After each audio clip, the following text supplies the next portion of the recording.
Great to be on with you, Joe. Thanks. Senator, Speaker McCarthy, as you know, was able to pass a bill that raises the debt ceiling. At this point, it's gone nowhere, as you know. And the president continues to insist on a clean raise. Senator Schumer hasn't proposed any legislation to deal with the situation either. Just for argument's sake, if Speaker McCarthy does not accede to the president's demands and the president continues to stick to his guns and refuses to negotiate, should we let the United States default on its debt? And do you really believe if that is the case, would the country blame Republicans if the president continues to refuse to negotiate? And is that really the wish that Republicans would get blamed? Well, of course, it is not anyone's wish that we default. Joe, as you well know, and as the Council of Economic Advisors just announced, I guess, yesterday, it would be catastrophic for us to have a sustained default. It would weaken the United States globally. It would throw millions of people out of work. It would cut probably 45% out of the stock market. It would throw us into a deep and sustained recession. Even if we had a brief default, a few days, it could cost hundreds of thousands of jobs, turn all indicators down. This would be a self-inflicted wound. So, Joe, there is no reason for us to default. President Biden is meeting with all four leaders of Congress on Monday to talk about the path forward. Under the previous administration, we passed a clean debt ceiling raise 3 times. Democrats provided a majority of those votes. I don't remember hearing anyone here in the Senate saying we won't do that until there are significant and sustained cuts in spending. In fact, the addition to our nation's debt under the previous administration was a record amount, and President Biden has reduced our annual deficits by $1.7 trillion. There is a time and a place for the discussion about the balance of revenue and spending, and that's our annual appropriations process, which is already well underway. So we should pass a clean debt ceiling raise, avoid default, and the sharp costs that would impose on everyone watching the interest rate rise that would affect everybody who's got a mortgage, a student loan, a car loan, and make sure we can deal with our spending and our budget. I was watching some Senate leadership, GOP leadership the other day. Senator Thune said that in the last 11 debt ceiling raises, 8 of them have had negotiations.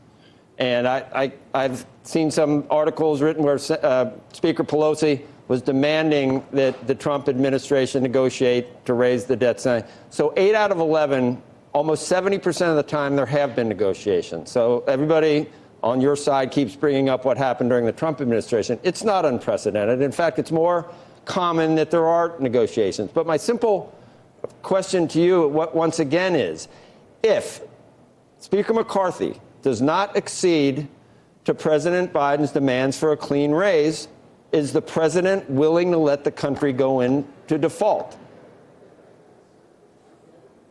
I don't think either side is willing to shoot the hostage. And I'll remind you, the hostage is us. Then what's it look like? What does it look like? Then it looks like negotiations. Neither side should be willing to default. Then it looks like negotiations. Then it looks like negotiations are coming, and we're just doing this kabuki dance to try to point fingers and brinkmanship and place blame on the nasty Democrats, the nasty Republicans. And I don't think the people really like watching this play out, Senator. I mean, we like sausage. We just don't want to watch it be made. Joe, it's not fun to watch. It's also not fun to be a part of it. It is deeply unsettling that we are just 3 weeks at this point from needing a clean debt ceiling raise bill to be moving through the Senate and the House. This is bringing it awfully close. Deadlines seem to force action here in the Senate. In my 13 years, I'll remind you all the ways that the bill that was narrowly passed by just a 2-vote margin by the House would be unacceptable to the average American. It would roll back veterans' health care. We just passed the PACT Act to take care of veterans exposed to burn pits. This would defund that. It would lay off 30,000 state and local police officers. Right. It would cut 1 million seniors off of Meals on Wheels. But I can give you a list as long as my arm. I know, but of Senator, the unacceptable cuts. No one's asking you to pass the whole thing. How to solve this. No one expects the whole bill to pass. That's the starting point from where they come. So you get with the Senate, you get with Senator Schumer, you get with the president, you get with Kevin McCarthy. You say, no way we're doing whatever your priorities are, or Democrats are. Get rid of the veteran stuff. Keep the COVID stuff. That you get to use the unspent COVID fund. Pick a couple of other. There must be something you can agree on at $32 trillion that we could modify to let both sides end up coming to an agreement where we raise the debt ceiling instead of the brinkmanship, where if you don't do a clean raise, we're going to default. Joe, I agree with you that we should be able to come to an agreement about the balance of cuts and spending, revenue and expenditures. That's what our annual budget and appropriations process is for. When we can't resolve that, the federal government shuts down. It wouldn't kill you to talk about it now, and Senator. As you know, just to get things done, it wouldn't kill you. Just throw a bone on spending somewhere. It doesn't. Insisting on a clean raise is just bringing us towards the brink. I'm not sure I understand you, Joe.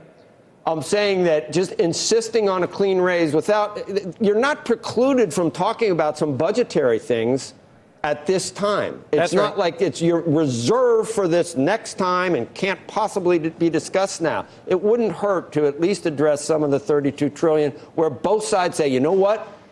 I agree with you, Speaker McCarthy. And Speaker McCarthy says, you know what, Senator Schumer? I agree with you. We should do this because, we all are just crazy spenders that want to take the country to $50 trillion in debt. Joe, I think we can agree that we ought to be able to take up, debate, discuss, and pass Let's do it. An annual spending and revenue package that makes the cuts and increases the revenue that will get us on a solid footing. All right, talk to the president. Default, without coming close to default. All right, good. Well, I'm going to play that for the White House. So then we're all going to come together before June 1st. Time is flying by. That's different from negotiating about default. Okay. Senator, a great discussion.